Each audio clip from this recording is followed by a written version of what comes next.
जय हिंद दोस्तों, कैसे हैं आप सब। तो एक बार फिर मिल रहे हैं हम लोग प्रीवियस ईयर का क्वेश्चन सॉल्यूशन के लिए।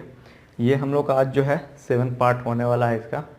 लगभग लगभग 120 टू 150 क्वेश्चन मैंने कंप्लीट करवा दिया है बहुत ही बढ़िया तरीके से। कुछ न्यूमेरिकल भी है, कुछ थ्योरी भी है उसमें।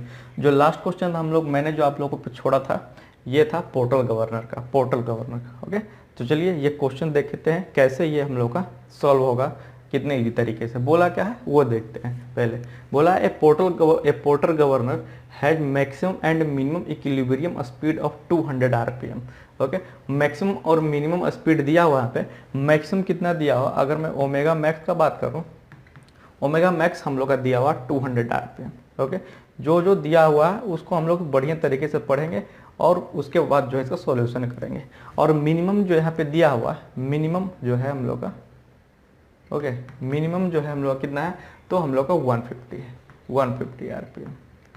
ओके, ये यहाँ पे एन लिखिए, यहाँ पर मैं बार बार ओमेगा लिख दे रहा हूँ, यहाँ पर एन लिखिए, चूँकि ये आरपीएम में है तो हम लोग यहाँ पे एन का यूज करेंगे। ओके, एन मैक्स और एन मिनिमम यहाँ पे दिया हुआ। और क्या बोला, if the effective load on the sleeve is 300 Newton. Load भी दिया हुआ, इफेक्टिव लोड कितना, तो 300 न्यूटन। अब निकालने क्या बोला गया है कि the governor effort would be.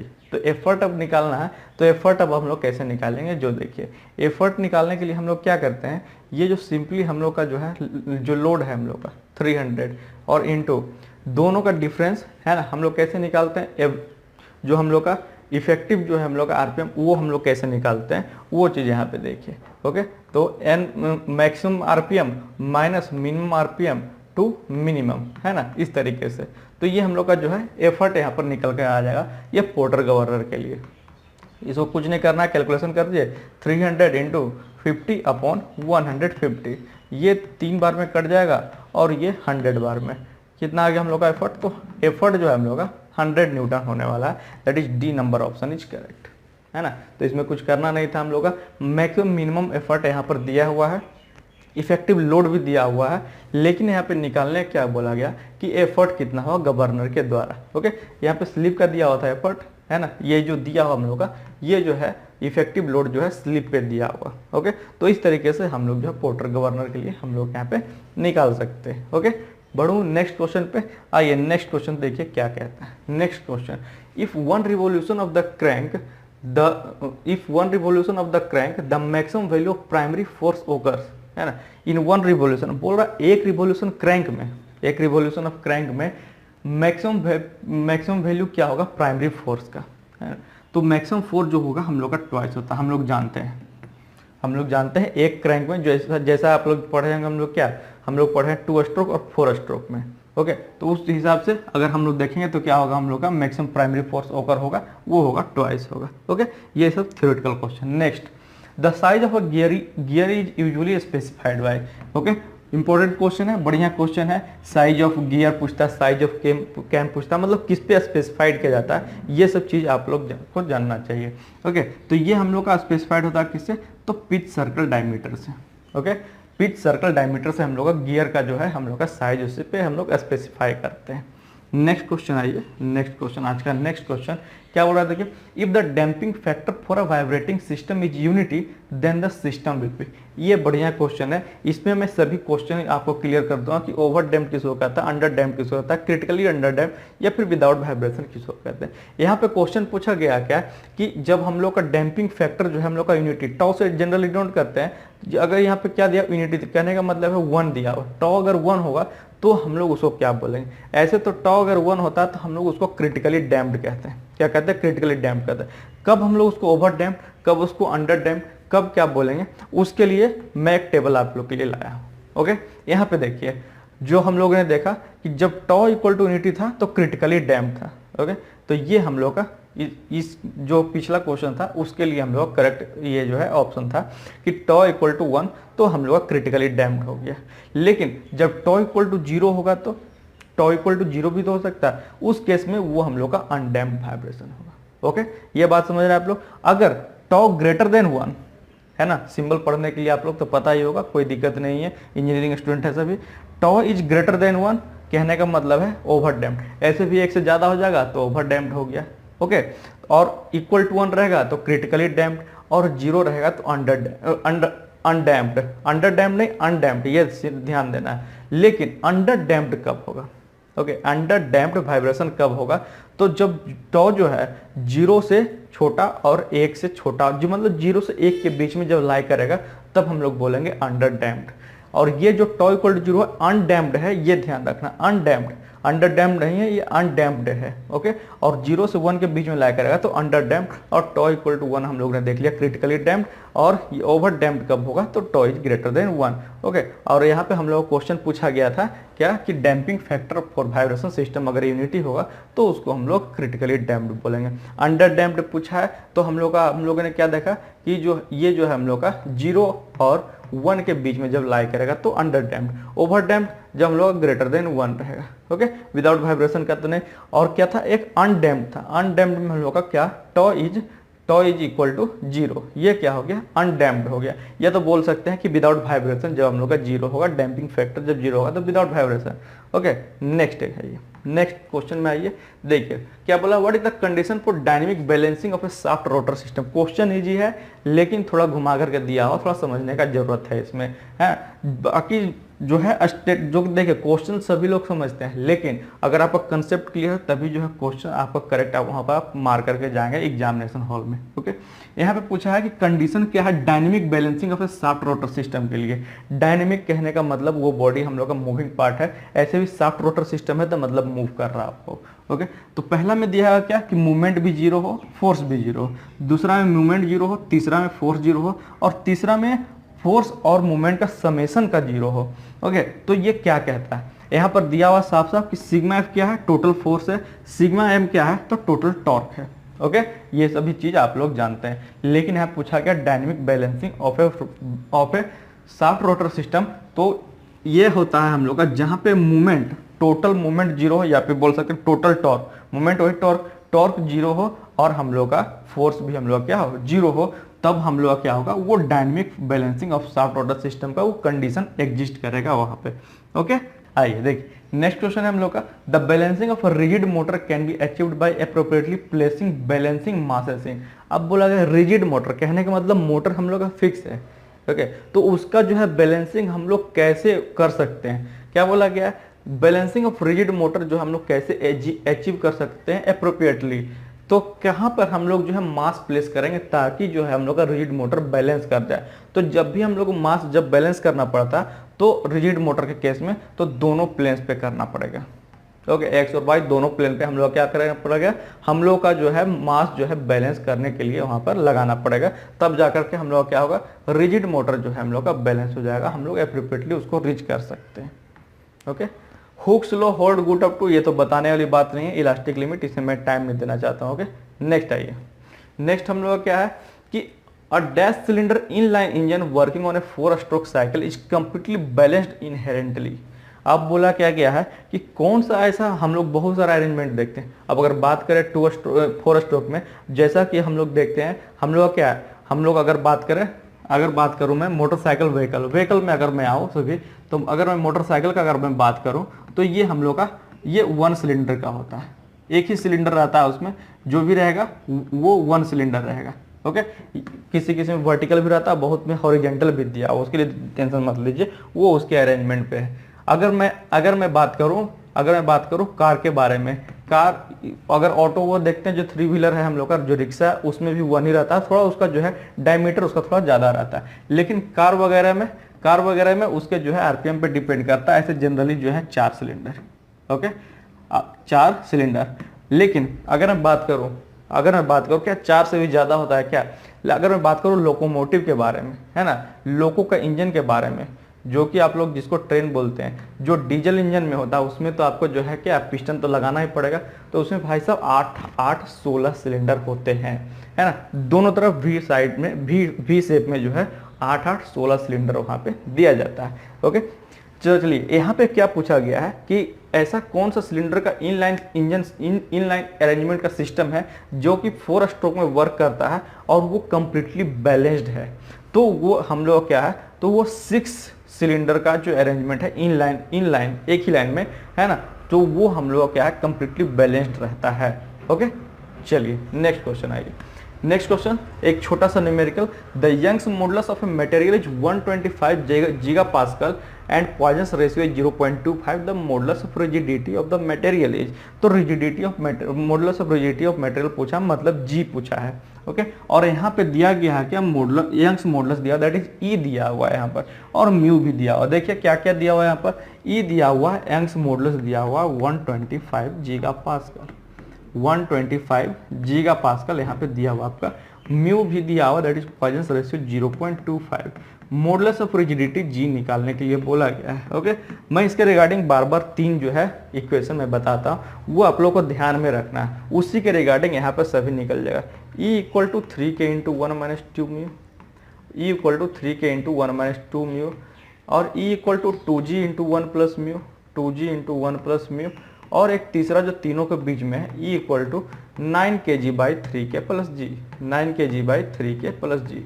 मैं बार बार ये E के रिगार्डिंग लिखता हूँ ताकि जो है एक सिस्टम में जब हम लोग याद रखेंगे ना तो वो हम लोग का ध्यान में रहेगा, सभी जो है E के रिस्पेक्ट में। यहाँ पर E म्यू और G दिया हुआ, यहाँ देखिए यहाँ पर K है, K का जरूरत नहीं हमको, तो इसको हम लोग यूज नहीं करेंगे। E G और म्यू दिया हुआ तो हम लोग सेकंड वाला जो है इक्वेशन इसको यूज करेंगे, और हम लोग पुट करेंगे सबका वैल्यू, हम लोग का आंसर जो है वहाँ पे आ जाएगा। ओके, चलिए देखते हैं।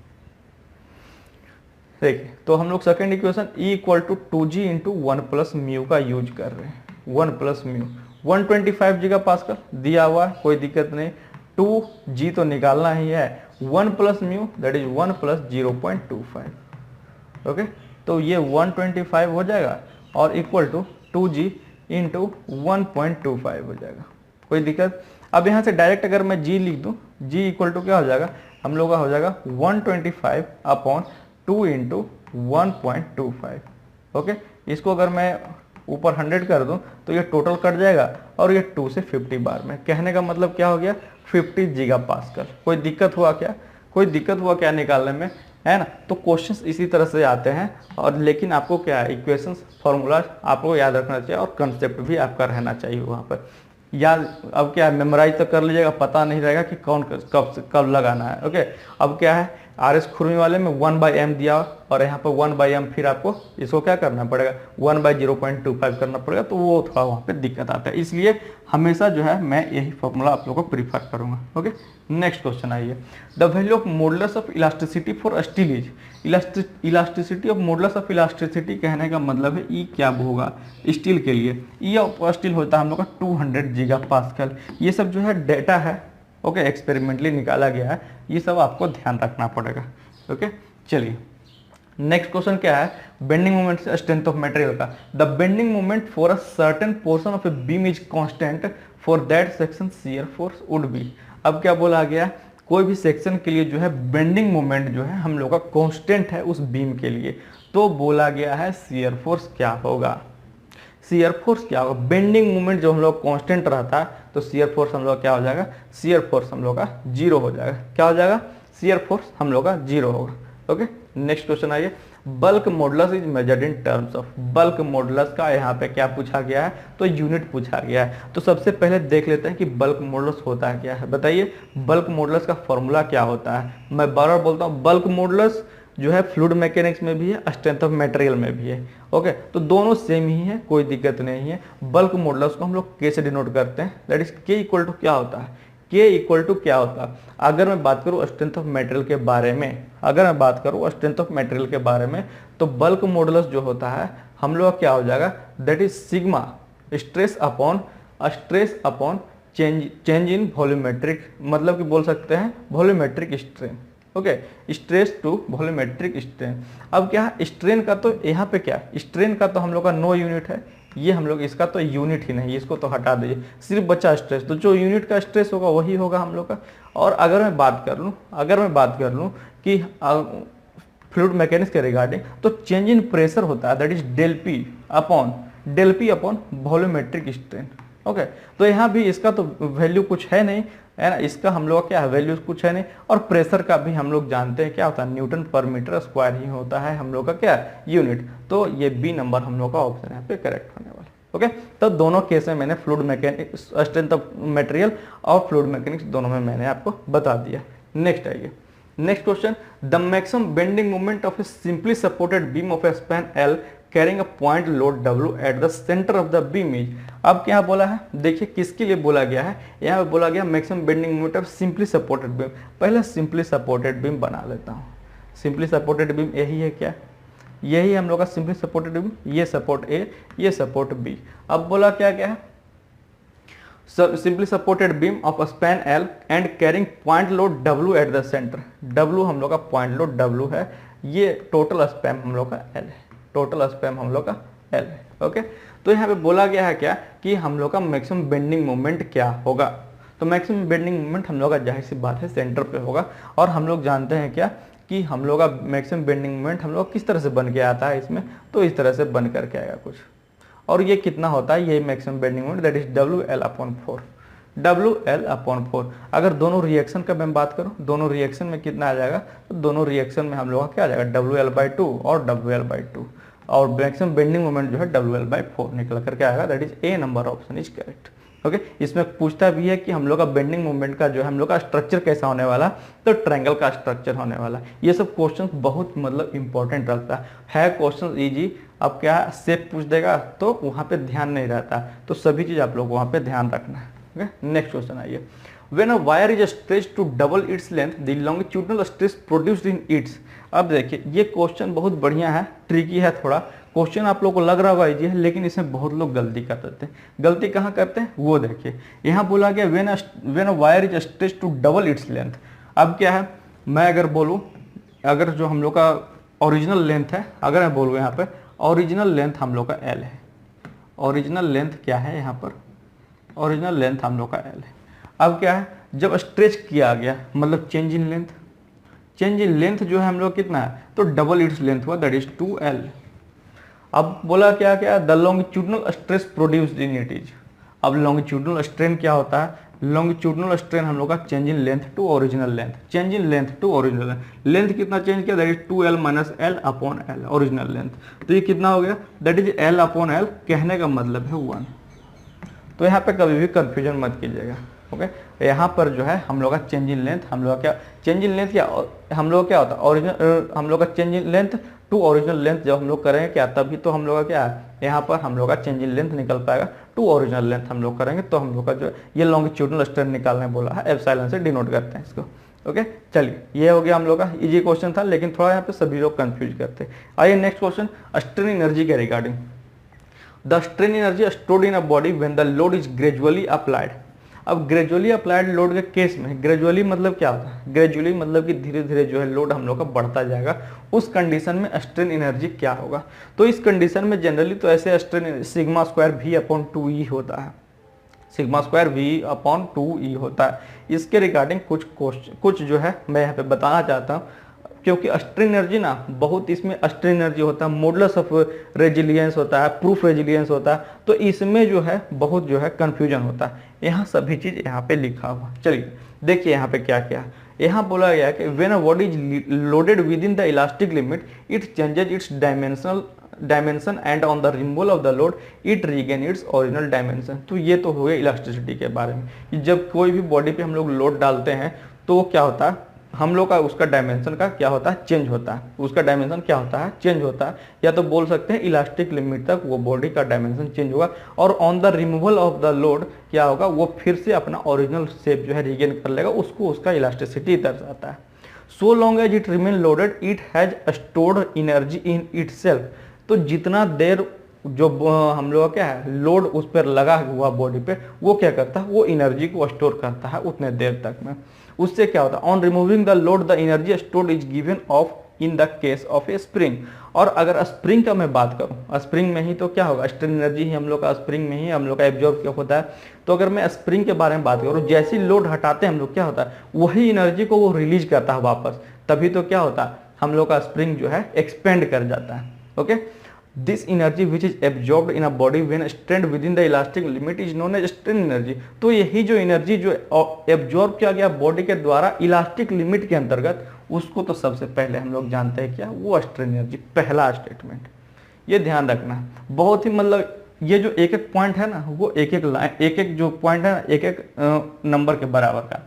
दूसरा point, the strain energy stored in a body due to external loading within elastic limit is known as resilience. अब रेजिलियंस पूछा था क्या, रेजिलियंस भी स्टोर एनर्जी है विद इन इलास्टिक लिमिट पर, लेकिन वो क्या है, ड्यू टू एक्सटर्नल लोडिंग के कारण जो हुआ है हम लोग का एब्जॉर्प्शन, वो होगा हम लोग का रेजिलियंस। और अगर मैं बोलूं जो मैक्सिमम एनर्जी जो स्टोर किया गया है बॉडी के द्वारा, उसको हम लोग क्या कहते हैं, प्रूफ रेजिलियंस। रेजिलियंस और प्रूफ रेजिलियंस आ गया। रेजिलियंस भी वही चीज है हम लोग का कि जो मतलब कि बॉडी के द्वारा एनर्जी एब्जॉर्ब किया गया है विद इन इलास्टिक लिमिट, उसको रेजिलियंस कहते हैं। लेकिन जो मैक्सिमम एनर्जी एब्जॉर्ब किया गया है बॉडी के द्वारा, उसको हम लोग क्या कहते हैं, that is proof resilience. Okay, तो जो भी स्टोर एनर्जी एब्जॉर्ब किया जाता है कोई बॉडी के द्वारा, वो टेंसाइल या कंप्रेसिव दोनों हो सकता है, या फिर रेजिलियंस भी हो सकता है, उसके लिए कोई दिक्कत नहीं है। अब इसका जो फॉर्मूला जो आता है हम लोग का, वो क्या आता है, sigma square V upon 2E।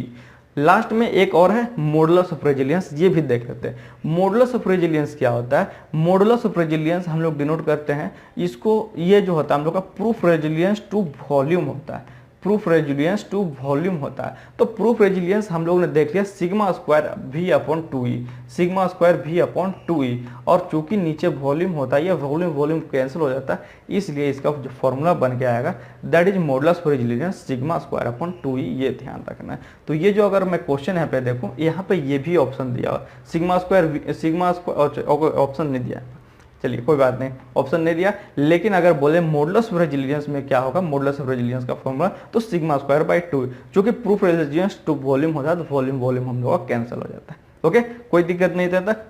चलिए मूव करते हैं नेक्स्ट क्वेश्चन पे। नेक्स्ट क्वेश्चन क्या बोला कि when the shear force diagram is a parabolic curve between 2 point it indicates that there is, बोला क्या गया है कि शियर फोर्स, अगर शियर फोर्स डायग्राम जो हम लोग का पैराबोलिक कर्व होगा 2 पॉइंट के बीच में, तो वो क्या इंडिकेट करता है ना, क्या इंडिकेट करता है शियर फोर्स जब हम लोग का 2 पॉइंट के बीच में पैराबोलिक कर्व होगा। तो ये ध्यान देना है कि एक तो पहले पैराबोलिक कर्व शियर फोर्स में कब बनता है, वो हम लोग का यूनिफॉर्म वेरिंग लोड में ही बनता है यूवीएल के केस में। तो ये तो ध्यान रखना, यूनिफॉर्मली डिस्ट्रीब्यूटेड नहीं, नो लोडिंग नहीं, पॉइंट लोड नहीं, यूनिफॉर्मली वेरिंग लोड के केस में बनता है। ओके, शियर फोर्स का बात कर रहा है, बेंडिंग मोमेंट का नहीं बात कर रहा है। बेंडिंग मोमेंट का पैराबोलिक कर्व बहुत में बनता है, लेकिन शियर फोर्स जो अगर बोले तो पैराबोलिक कर्व हम लोग का यूनिफॉर्मली वेरिंग लोड में बनता है, और वो क्या दर्शाएगा कि 2 पॉइंट के बीच में हम लोग का यूनिफॉर्मली वेरिंग लोड लग रहा है। तो ये आप लोगों को ध्यान रखना है। नेक्स्ट है, when a shaft is subjected to twisting moment every cross section of the shaft will be under. Okay, तो यहाँ पे क्या बोला गया है कि अगर मैं बात करूं कि कोई भी शाफ्ट जो है ट्विस्टिंग मूवमेंट में है, तो हर एक जो क्रॉस सेक्शन है उसका, हर एक क्रॉस सेक्शन, अगर मैं बात करूं यहाँ पे, अगर मैं बात करूं, ये हम लोग का क्या है, ये हम लोग का शाफ्ट है, और ये क्या है, हम लोग का यहाँ पे ट्विस्टिंग मूवमेंट दिया गया है। ट्विस्टिंग मूवमेंट दिया गया, तो यहाँ पे बोला गया है कि हर एक क्रॉस सेक्शन जो है, अगर मैं बात करूँ इस क्रॉस सेक्शन यहाँ के बारे में, तो हर एक क्रॉस सेक्शन जो है हम लोग का वो किसके अंडर में होगा, या तो tensile stress, compressive stress, shear stress, bending stress, तो वो हम लोग क्या रहता है, वो शियर स्ट्रेस पे रहेगा। हर एक जो है हम लोग का शाफ्ट का क्रॉस सेक्शन क्या होगा, शियर स्ट्रेस, वो देखिए यहाँ पे बताया गया है। ये चीज़ हम लोग जानते हैं, ये ट्विस्टिंग ये बोल सकते हैं कि टॉर्सनल इक्वेशन के रिगार्डिंग, ये तो जानते हैं हम लोग कि T by J equal to tau by R equal to G theta by L या फिर सी थीटा बाई एल, जैसे आप लोग डिनोट करते हैं। ओके, पोलर सेक्शन मॉडुलस हम लोग जानते हैं, polar section modulus Z P से डिनोट करते हैं। ये क्या होता है, तो ये जेड बाई आर होता है, जेड बाई आर होता है ना। ओके, ये जे क्या होता है, जे क्या होता है हम लोग का, जे होता है हम लोग का पाई पर 4/32, ये सर्कुलर शाफ्ट के लिए। और ऐसे भी सर्कुलर शाफ्ट क्यों नहीं हो, हम लोग क्या है, तो मूवमेंट का बात करें तो सर्कुलर शाफ्ट में लगाएंगे तो ये कितना हो जाएगा, तो ये हम लोग का हो जाता है पाई डी क्यू अपॉन 16। तो ये ध्यान रखना है कि polar movement, polar section modulus हम लोग क्या हो जाएगा, पाई डी क्यू अपॉन 16 हो जाएगा। ओके, जहां हम लोग का टी टॉर्क है, J polar movement of inertia, polar movement of inertia पूछे तो पाई डी टू पावर 4/32, लेकिन पोलर सेक्शन मॉडुलस पूछे तो पाई डी क्यू अपॉन 16। ये ध्यान दीजिए, दोनों ये क्या लड़के सब क्या करते हैं, स्टूडेंट गलती करते हैं यहाँ पे कि पोलर सेक्शन मॉडुलस पाई डी क्यू अपॉन 16 मारते हैं, जबकि गलती है। पोलर सेक्शन मॉडुलस हम लोग का क्या होगा, पाई डी क्यू अपॉन 16 होगा, और पोलर जो है मूवमेंट ऑफ इनर्शिया जो क्या होगा हम लोग का पाई पर 4/32 है। ओके। जी शियर मॉडुलस को सी से डिनोट करते हैं, कोई दिक्कत नहीं। Theta angle of tube, L L length of shaft. तो यहाँ पे देखिए ये यहाँ पर जो है डायग्राम यहाँ बना हुआ है कि शियर स्ट्रेस डिस्ट्रीब्यूशन है across the section of circular shaft दिया गया। एक सर्कुलर शाफ्ट है, इसमें जो है हमेशा क्या लगेगा, हमेशा शियर स्ट्रेस, ये मैक्सिमम शियर स्ट्रेस है और बीच में यहाँ पर आकर जीरो आ जाता है धीरे धीरे। ओके, टॉर्सनल इक्वेशन का अगर यूज करूँ मैं तो क्या हो जाएगा, T by J equal to tau by R equal to G theta by L. यहाँ पे हम लोग देख रहे हैं क्या, टी और जो जे है वो टी एंड जे जो है हम लोग क्या है, टी जो है डायरेक्टली प्रोपोर्शनल टू आर है, टी जो है हम लोग का directly proportional to R, that is shear stress जो है हम लोग का लीनियर होगा, तो शियर स्ट्रेस सेंटर पे क्या हो जाता है हम लोग का, जीरो हो जाता है। सेंटर पे आते आते यहाँ पे देख रहे हैं आप लोग कि क्या हो जाएगा हम लोग का, जीरो हो जाएगा। ओके, तो ये चीज़, चलिए नेक्स्ट क्वेश्चन पे मूव करता हूँ। ये क्वेश्चन था हम लोग का, उसके रिगार्डिंग थोड़ा सा मैंने यहाँ पे बता दिया। नेक्स्ट क्वेश्चन आइए सेंट्रीफ्यूगल कास्टिंग से related. In centrifugal casting method, centrifugal casting में बार बार बताता हूँ उसमें कोर का क्यों यूज नहीं होता। सेंट्रीफ्यूगल कास्टिंग मेथड हम लोग वहाँ यूज करते हैं जहाँ कोई भी सिमेट्रिकल, हॉलो सिमेट्रिकल बॉडी का हम लोग का बना होता है, जैसे पाइप हो गया। ओके, सीमेंट वाला जो पाइप रहता है वो सेंट्रीफ्यूगल कास्टिंग से ही बना होता है। अगर कहीं आप लोग घर के अगल बगल में भी होगा, उसको एक बार विजिट करके देखिए, पूरा जो आपने थ्योरेटिकल पढ़ा है वो पूरा कॉन्सेप्ट क्लियर हो जाएगा।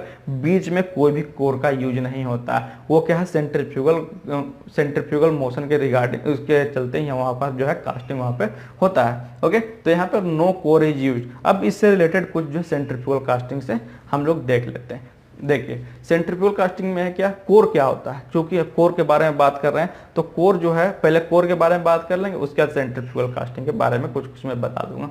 कोर क्या होता है, तो core are use to get the internal cavity in the casting.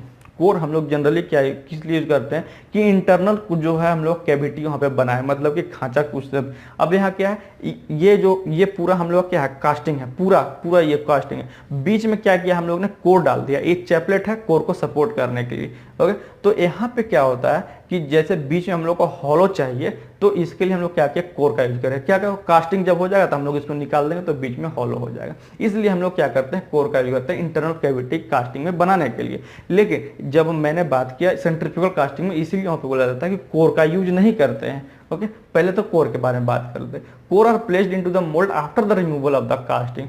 Core जो है मोल्ड में डाला जाता, कोर जो प्लेस किया जाता है मोल्ड में after the removal of the casting. Okay, these are made up of sand used in permanent mould also. ये क्या है, बना हुआ रहता है किससे, तो सैंड से। Okay, the cores are surrounded by molten metal and therefore subjected to severe thermal and mechanical condition. जैसा कि हम लोग जानते हैं ये कोर जो है हम लोग का क्या होता है, मोल्टन मेटल से सराउंडेड रहेगा, जो कि पिघला हुआ मेटल है। जब हम लोग कास्टिंग करेंगे तो इसमें जो है सीवियर थर्मल और मैकेनिकल कंडीशन आ सकता है। Core sand should be of higher strength than the moulding sand. जो भी मोल्डिंग सैंड हम लोग यूज कर रहे हैं उससे ज़्यादा हाई स्ट्रेंथ का रहना चाहिए कोर, नहीं तो क्या होगा, हम लोग का ये फिर मेल्ट कर जाएगा। अब चलिए बात करते हैं सेंट्रीफ्यूगल कास्टिंग के बारे में। ये है हम लोग का सेंट्रीफ्यूगल कास्टिंग। अब इसमें देख रहे हैं, इसमें बीच में कोई भी कोर का यूज नहीं किया जा रहा है, लेकिन फिर भी ये हम लोग का जब भी शेप बन करके आएगा वो हॉलो बन करके आएगा, जो कि पाइप का मैं बात कर रहा हूँ। यहाँ पर देख रहे हैं दो, ये तो टॉप रोलर हो गया और ये बॉटम रोलर हो गया, जो कि सपोर्ट करता है ये पूरा कास्टिंग को। और इधर से मोल्टेन मेटल पोर करेंगे। मोल्टेन मेटल या फिर सीमेंट में बात करेंगे तो जो भी हम लोग का बोल सकते हैं कि जो रॉ मटेरियल है उसको डालते हैं। मोटर के द्वारा क्या होता है, हम लोग रोटेट करवाते हैं बॉटम रोलर को, तो जो है टॉप रोलर भी ऑटोमेटिक रोटेट करता है, पूरा इस तरह से रोटेट करता है। ओके, और ये क्या है, हम लोग क्या होता है, जो इसमें एक क्वेश्चन और पूछता है कि हम लोग का इम्प्यूरिटीज कहाँ कलेक्ट होता है इसमें सेंट्रीफ्यूगल कास्टिंग में। तो इम्प्यूरिटीज जो कलेक्ट होगा वो सेंटर पे कलेक्ट होगा, ये ध्यान रखना, चूंकि ये हम लोग क्या रोटेट हो रहा है। चलिए अब यहाँ पे कुछ जो है यहाँ पर एप्लीकेशन देख लेते हैं, और यहाँ पर जो है कुछ इसका इंफॉर्मेशन सेंट्रीफ्यूगल कास्टिंग के regarding. Centrifugal casting, molten metal is poured into the revolving metal mould. जो मोल्ड रहता है वो रिवॉल्व करता रहता है, उसी पे फिर हम लोग क्या करते हैं, हम लोग जो है मोल्टन मेटल को पोर करते हैं। The molten metal falling into the centre of the mould at the axis of its rotation is reeled out by the power of centrifugal force toward the periphery and the impurities being lighter in weight are left behind at the centre. जैसा कि मैंने बोला impurities जो है centre पे रहेगा। तो यहाँ पर बात किया जा रहा है क्या, जैसे मोल्टन मेटल हम लोगों ने डाला तो ये क्यों, मतलब पेरिफेरी पे ही क्यों रह रहा है, सिंस हम लोग का यहाँ पे क्या है, कोर भी नहीं यूज कर रहे हैं, फिर भी सेंट्रीफ्यूगल फोर्स के कारण जो है हम लोग क्या होता है कि जो हम लोग ने मोल्टन मेटल डाला सिर्फ जो है मोल्ड का पेरीफेरी पे ही जा करके वो हम लोग का बोल सकते हैं कि समाता है, और हम लोग का जो इम्प्योरिटीज है वो चूंकि लाइटर होता है तो वो सेंटर पर आकर के कलेक्ट हो जाता है। Okay, due to the application of centrifugal force the casting is completely free from any porosity defect, densities and strength are high and these castings have been proved as strong as forging. Okay, centrifugal force के कारण चूंकि यहाँ पे क्या porosity का कोई भी हम लोग दिक्कत नहीं होता, और जो हम लोग का कास्टिंग बन के भी निकलता है वो बहुत ही स्ट्रॉन्ग रहता है, और ये देखा भी गया है कि ये जो सेंट्रीफ्यूगल कास्टिंग है वो उतना ही मजबूत होता है जितना कि हम लोग का फॉर्जिंग के केस में होता है। ओके, तो चलिए और क्या है इसमें, metal is filled due to centrifugal action, hence hollow part is produced without using core in this method. जैसा कि मैंने अभी आपको बोला कि मेटल जो फिल किया जा रहा है सेंट्रीफ्यूगल फोर्स के कारण फिल हो रहा है, इसलिए बिना कोर का यूज किए हुए हम लोग का जो भी हम लोग का प्रोडक्ट बनकर तैयार होगा वो हम लोग का कैसा होने वाला है, तो वो हॉलो होने वाला। Okay, no gating element is used process to produce hollow cylindrical object symmetrical in mass production without using core. Okay, तो यही चीज है, बार बार मैं बोल रहा हूँ कि बिना कोर का हम लोग कैसे सेंट्रीफ्यूगल कास्टिंग में जो है यहाँ पर क्या कर रहे हैं, तो यहाँ पर हम लोग जो है इंटरनल कैविटी यहाँ पर बना देते हैं। एप्लीकेशन कहाँ कहाँ यूज करेंगे, hollow cylindrical pipe, gun barrel, large size bushes, propeller shaft, तो ये सब जो है मेन एप्लीकेशन है हम लोग का मैकेनिकल इंडस्ट्री में। ओके, तो ये भी ध्यान रखना है। Property of material necessary for forging in stamping image on coins and in ornamental work. बहुत ही बढ़िया क्वेश्चन बार बार रिपीट होते आया है। इस बार भी ये क्वेश्चन जो है एक बार आरआरबी जेई में भी आया है, और इस बार ये क्वेश्चन जो है आरआरबी जेई में भी आया है, और एक बार इस बार जो लेटेस्ट जो है बीटीएससी ट्रेड इंस्ट्रक्टर में भी आया हुआ है क्वेश्चन। हर एक शिफ्ट में बोलता है क्या, जब भी हम लोग क्वाइन पे देखेंगे सिक्का पे हम लोग क्या है, एक तरफ जो है हम 1 रुपया लिखा रहता है और एक तरफ अशोक स्तंभ बना हुआ रहता है, तो वो किससे हम लोग जो है स्टैंप उसमें डालते हैं, वो जो है हम लोग का वहाँ पे छप जाता है। ओके, तो वो हम लोग का प्लास्टिसिटी के कारण है, ये ध्यान रखना है। वो किसके कारण है, तो प्लास्टिसिटी के कारण है। कुछ इसके रिगार्डिंग भी हम लोग देख लेते हैं इन्फॉर्मेशन। सारा चीज यहाँ जो हम लोग का जो प्रॉपर्टी है हम लोग का मटेरियल का वो पूरा मैं यहाँ पे आप लोगों को बता देता हूँ। ओके, चलिए देखते हैं एक एक करके। पहला क्या है, पहला फोर्जिंग, क्योंकि फोर्जिंग के अंतर्गत ही सारा ये सब चीज आता है।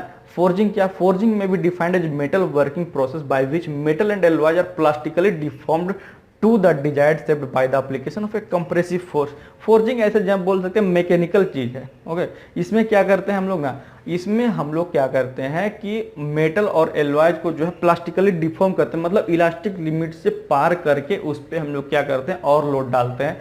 जैसे हम लोग रबर क्या इलास्टिक लिमिट से पार करेगा तो वो टूट जाता है, उसी तरह मेटल में अगर इलास्टिक लिमिट को जैसे पार करेंगे तो वो प्लास्टिकली डिफॉर्म हो जाएगा। कहने का मतलब वो फिर ओरिजिनल शेप में वापस नहीं आएगा, तो प्लास्टिकली डिफॉर्म करते हैं उसको टू द डिजायर्ड शेप, जो हम लोग को डिजायर्ड शेप चाहिए उस शेप तक हम लोग जो है प्लास्टिकली डिफॉर्म करते हैं bye the application of compressive force. कोई भी कंप्रेसिव फोर्स उस पर अप्लाई करके तभी तो वो प्लास्टिकली डिफॉर्म्ड होगा। ओके, अब देखिए यहाँ पर जो है डिफरेंट मैकेनिकल प्रॉपर्टी। पहला तो जो प्लास्टिसिटी जिसके कारण हम लोग का इमेज पे स्टैंपिंग होता है उसे लिए। It is a property of material bye virtue of which material deform permanently. Material जो परमानेंटली डिफॉर्म हो जाएगा वो प्लास्टिसिटी कहलाता है। This property of the material is necessary for forging stamping images coin in ornament work. या तो ornament work में देखते हैं सोना चांदी में कितना बढ़िया बढ़िया डिजाइन बना होता है, सब प्लास्टिसिटी के कारण। ओके, या तो फिर जैसे मैंने बोला इमेज स्टैंपिंग होता है हम लोग का क्वाइंस में, वो भी हम लोग का प्लास्टिसिटी के कारण। इलास्टिसिटी आप लोग जानते हैं, property of metal by virtue of which it is able to regain shape when the load is removed from it. तो इलास्टिसिटी के जब पार चला जाएगा तो वो प्लास्टिसिटी होता है। इलास्टिसिटी क्या होता है, मैं बार बार बोल रहा हूँ, जो हम लोग क्या होता है लोड रिमूवल पे हम लोग का फिर से हम लोग का ओरिजिनल शेप वो रीगेन कर लें, उसको इलास्टिसिटी कहते हैं। डक्टिलिटी हम लोग का जानते हैं क्या, कि जो हम लोग वायर में कोई भी चीज को खींच सकते हैं, drone can be drone into wire, तो मेलेबिलिटी हो गया, डक्टिलिटी हो गया। मेलेबिलिटी क्या होता है, थिन सीट में जिसको हम लोग कन्वर्ट कर सकते हैं, थिन सीट में पतला पतला सीट में, वो हम लोग का प्रॉपर्टी क्या हो जाएगा, तो वो हम लोग का malleability.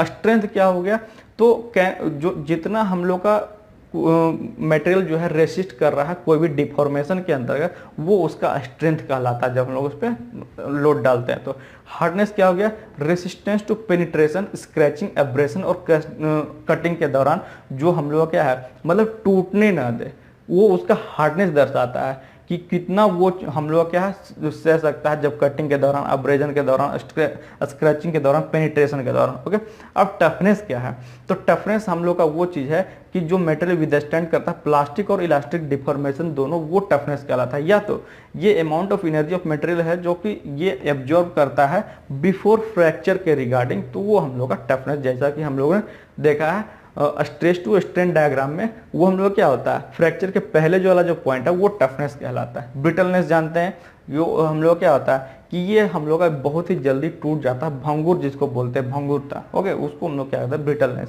Fatigue ability of material to fracture by means of progressive fracture under repeated cyclic stresses of any intensity considerably below the normal strength.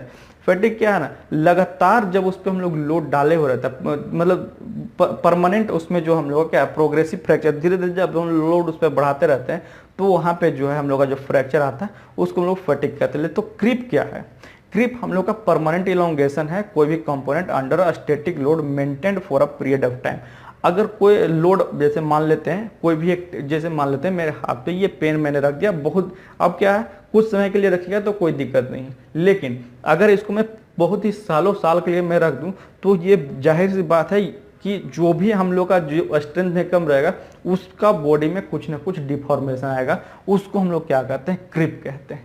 Okay, एक last point that is impact strength, it is the ability of material to withstand suddenly applied load. तो impact strength क्या है, जब हम लोग sudden applied load करते हैं, अचानक से लोड डाल दिए, तो उस केस में जो हम लोग का जो भी हम लोग का बॉडी का या फिर बोल सकते हैं प्रोडक्ट का जो हम लोग का स्ट्रेंथ है, उसका जो क्षमता है सहने का, उसको हम लोग क्या कहते हैं इम्पैक्ट स्ट्रेंथ कहते हैं। तो इतना सारा जो है हम लोग का क्या है ये मैकेनिकल प्रॉपर्टीज है, ये जानकारी तो रखना चाहिए, बेसिक चीजें हैं ये सब। ओके, नेक्स्ट क्वेश्चन देखिए, a casting defect which occurs due to improper venting of sand. Improper venting of sand बोलेगा डायरेक्ट मारना है ब्लो होल, डायरेक्ट क्या मारना है ब्लो होल, कोई दिक्कत नहीं इसमें। Cold working of metal increases, cold working of metal क्या क्या इंक्रीज करता है ना। Cold working of metal recrystallisation temperature से नीचे करते हैं, रिक्रिस्टलाइजेशन टेम्परेचर क्या होता है 723 डिग्री सेल्सियस, और अगर बोलेगा हॉट वर्किंग तो 723 डिग्री सेल्सियस से ऊपर करते हैं। तो इस केस में tensile strength, yield strength, hardness तीनों बढ़ेगा, that is all of this. Next question देखें, the process of cutting a flat sheet into the desired shape is known as, है बोला क्या, कोई भी मटेरियल को हम लोग को डिजायर्ड शेप में काटना है, हम लोग जानते हैं काटना, लेकिन उस प्रोसेस को बोलते क्या है ये चीज़ बहुत लोग नहीं जानते हैं, उसको हम लोग बोलते हैं ब्लैंकिंग। ओके, तो वर्ड को ध्यान में रखते हुए ये मत समझिए कि क्वेश्चन गलत है, क्वेश्चन सही है कि जो भी हम लोग फ्लैट हम लोग का सीट रहता है उसको डिजायर्ड शेप में जितना हम लोग काट चाहिए, अगर उस चीज़ में हम लोग काटते हैं तो उसको हम लोग क्या कहते हैं ब्लैंकिंग बोलते हैं। स्टैंपिंग हम लोग देख लिया, पियर्सिंग हम लोग जानते हैं, ट्रिमिंग भी जानते हैं। ओके, आइए next question, the process of increasing the cross section of a bar and increasing its length is called. अब क्या बोला, द प्रोसेस ऑफ डिक्रीजिंग, घटाना है, क्या बोला है the process of decreasing the cross section of a bar, क्या करें क्रॉस सेक्शन को हम लोग क्या कर रहे हैं डिक्रीज कर रहे हैं, लेकिन जब हम लोग क्रॉस सेक्शन को डिक्रीज करेंगे तो क्या ऑटोमेटिक उसका लेंथ बढ़ेगा, तो इसका कोई मतलब नहीं है कि इंक्रीजिंग इट्स लेंथ, इंक्रीज वो लेंथ करेगा ही करेगा, या फिर लेंथ को इंक्रीज करेगा तो क्रॉस सेक्शन तो हम लोग घटेगा तभी तो इंक्रीज करेगा। ओके, तो उसको हम लोग क्या कहते हैं, उसको हम लोग कहते हैं ड्रॉइंग डाउन, उसको क्या कहेंगे ड्रॉइंग। चलिए देखिए ये क्वेश्चन आइए, देखिए बोला क्या neutral frame is used to weld, ये क्वेश्चन जो है आप लोग के लिए रहेगा, यहाँ पे मैं रोकता हूँ ये वीडियो। ओके, आज बहुत सारे क्वेश्चन हो गए और बहुत सारे जो है मैंने उसके रिगार्डिंग जो है डेटा भी आपको बताया उस क्वेश्चन के रिगार्डिंग। ओके, जो बहुत हेल्पफुल रहता है एग्जामिनेशन पॉइंट ऑफ व्यू। जैसा कि मैं बार बार बोलता हूँ कि जो भी चीज़ है टेक्निकल के रिगार्डिंग वो 100% कोई भी नहीं बोल सकता है कि वो आएगा ही आएगा, हो सकता है कुछ भी नहीं आए। जब एक बार आप लोग को अभी हाल फिलहाल में जो है दामोदर वैली कॉरपोरेशन का एग्जाम हुआ था, उसमें क्या किया गया था, उसमें 80 जो है टेक्निकल रहता है और 20 जो है नॉन टेक रहता है। ये जो 80 का 80 क्वेश्चन है हम लोग का वो पूरा जो है कास्टिंग से पूछ देगा था, तो कब क्या पूछा जाएगा वो किसी को नहीं मालूम है, लेकिन फिर भी एक जो है एफर्ट हम लोग रखते हैं कि चलिए जो है उसके रिगार्डिंग आप लोग का मतलब जो भी क्वेश्चन प्रीवियस ईयर पूछा गया है उसी के रिगार्डिंग कुछ कुछ जो है इंपॉर्टेंट डाटा आपके सामने मैं लेकर के आता हूँ। ओके, तो आज के लिए इतना रखते हैं, फिर मिलेंगे हम लोग नेक्स्ट वीडियो में और देखेंगे कुछ बेहतरीन सवाल प्रीवियस ईयर क्वेश्चन का। ओके, तो धन्यवाद।